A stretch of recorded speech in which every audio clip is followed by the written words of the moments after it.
Okay, welcome. This is our first unit lecture for Art Appreciation, summer of 2020. And so we're starting with Paleolithic art and going from Paleolithic to Neolithic. So just to cover a little bit about the structure of the course before we begin, just about every unit, we start with art historical context. We kind of pick a time period, oftentimes a very narrow kind of focused time period, and discuss the art of that time period, and then broaden the discussion to open up talking about themes and art mediums and design concepts based on that time period. And so, of course, the logical time period to start with for the very beginning of the course is the very beginnings of art. So in this particular case, this is not a very time-focused time period. We're talking about a very large swath of time, basically from about 45,000 BCE all the way till about 8 or 7,000, well, actually maybe even to 5,000 BCE in terms of one of the more recent Neolithic, like this uh, beaker right here. So, okay, so what we're going to be learning about, and this will probably be a three-part lecture, each part about 9.5 minutes in length. And what we're going to be learning about is, first of all, as much as we know about what Paleolithic life was like for humans and what Paleolithic culture was like, and to keep in mind that a lot of this is conjecture and guesswork, and then what examples of art we have from Paleolithic, various different time periods of the Paleolithic and the Mesolithic, and what that tells us about Paleolithic cultures and Mesolithic cultures, and then the transition from the Mesolithic to the Neolithic and the examples of art we have from there and what they tell us about that transition, as well as about the continuity between Paleolithic to Mesolithic to Neolithic.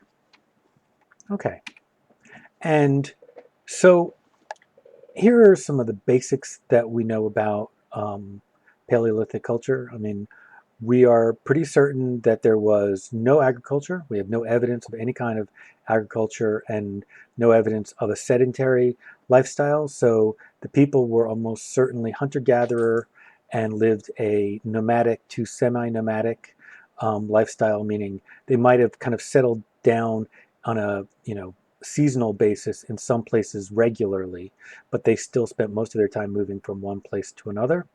Um, Now, just because they were nomadic doesn't mean that they were always going to new places. These are certainly seem to be cultures where they would return to certain important sites, such as the cave sites that we're going to be talking about, over and over again. So, don't take the meaning of nomadic to mean people who wander aimlessly. These are people who follow migration patterns that are very specific and return to locations again and again. Um, Let me be clear, they did not live in caves. As far as we know, we have no evidence of any Homo sapien or other hominids living in caves, but we have lots of evidence that they visited caves and that they used caves as kind of magic or religious sites and that they produced art there. Most of the art that we're going to be looking at is from caves, and there are examples of kind of cave drawings or cave paintings. Um, and so, what else do we know? Homo sapiens have existed at least 200,000 years. We have some evidence, some finds in Morocco that seem to date Homo sapiens as old as 300,000 years ago, 300,000 BCE. Maybe we are older than that, but Homo sapiens have been around a long time. But they didn't really move into Europe until somewhere around 50,000 BCE or 45,000 BCE. Um, Now, there are examples of Paleolithic art that's not from Europe, but most of what we're going to be looking at are either cave paintings or items found in various parts of Europe.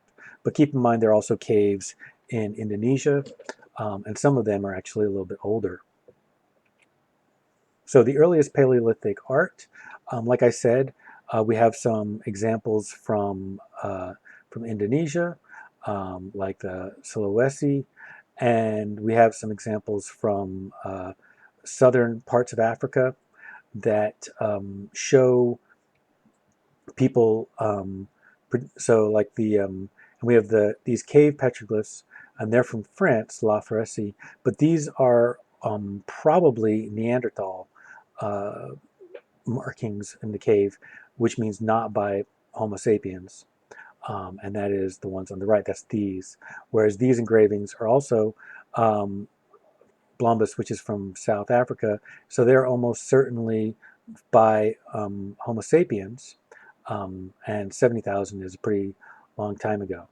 We also have these eggshell engravings, which is from a site very near where Blombus Cave is. So the in terms of the Paleolithic, in terms of Paleolithic art, we're primarily focusing on 3 cave sites, and as well as some other items. And the 3 main cave sites that we're going to be focusing on are Chauvet and Lascaux and Altamira. Chauvet is the most recently discovered and is an extremely important site. Altamira was the first, but also Lascaux is probably in some ways one of the most famous. Definitely the horse paintings from Lascaux are extremely well known and famous. And besides the cave paintings, we're also primarily looking at small figurines, especially these kind of Venus figurines, which are small totem figures, possibly votive figures, and we're going to talk a little bit about that. So let's talk about Chauvet Cave right here, and let's talk a little bit about what was the purpose of these cave paintings or cave drawings. And I don't really think it matters that much whether they were paintings or drawings. Um, but what was the purpose? We don't know for certain. One of the strongest conjectural theories is that these were an example of a form of ritual magic, where the people would visit the caves, and in the caves they would kind of perform these imaginative kind of hunts, where they would imagine having successful hunts, and they would draw them out. So they would draw the things that they wanted to hunt, and they would draw also animals that hunted other animals as a way of kind of imagining a successful hunt. That is a prevailing theory, and I think it's a pretty logical one. It could be true, and it could not be true, but I think it's pretty logical and pretty reasonable conjecture.